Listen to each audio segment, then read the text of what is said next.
હવામાન વિભાગની આગાહીના પગલે ભાવનગર જિલ્લામાં છેલ્લા 2 દિવસથી વાતાવરણમાં પલટો જોવા મળ્યો છે। ભાવનગર જિલ્લામાં ગઈકાલે ઘોઘા પંથકમાં મોડી રાત્રિના સમયે અચાનક જ જોરદાર પવન સાથે વરસાદ વરસ્યો હતો। ઘોઘા તાલુકાના બાડી, પડવા, મોરચંદ સહિતના ગ્રામ્ય વિસ્તારોમાં પવન સાથે કમોસમી વરસાદ વરસતા ખેડૂતોની મુશ્કેલીમાં વધારો થયો છે।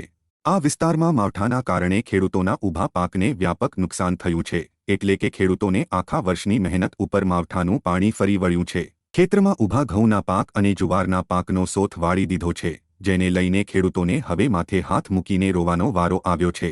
હાલ ભાવનગર જિલ્લાના ગ્રામ્ય વિસ્તારોમાં ઘઉં, ચણા, જુવાર સહિતના પાકોમાં વ્યાપક પ્રમાણમાં નુકસાન થયું છે। આ વિસ્તારમાં બાગાયતી ખેતીમાં આંબાના પાકને પણ ખૂબ જ મોટા પ્રમાણમાં નુકસાન થયું છે।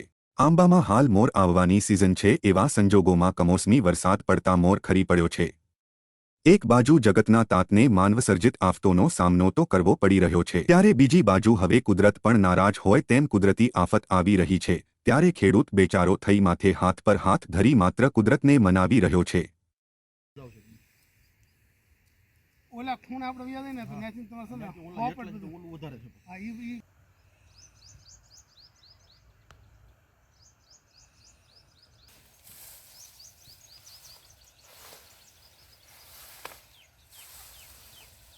જો નુકસાન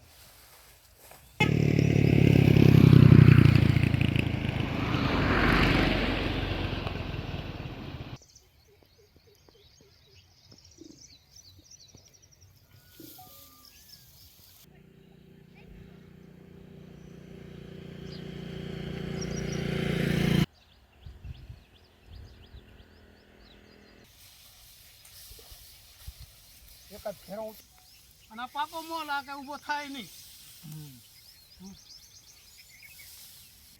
કેમ કે દાણો હોય 100% હોય ને 50% દાણો થઈ જાય। કુદરતીમાં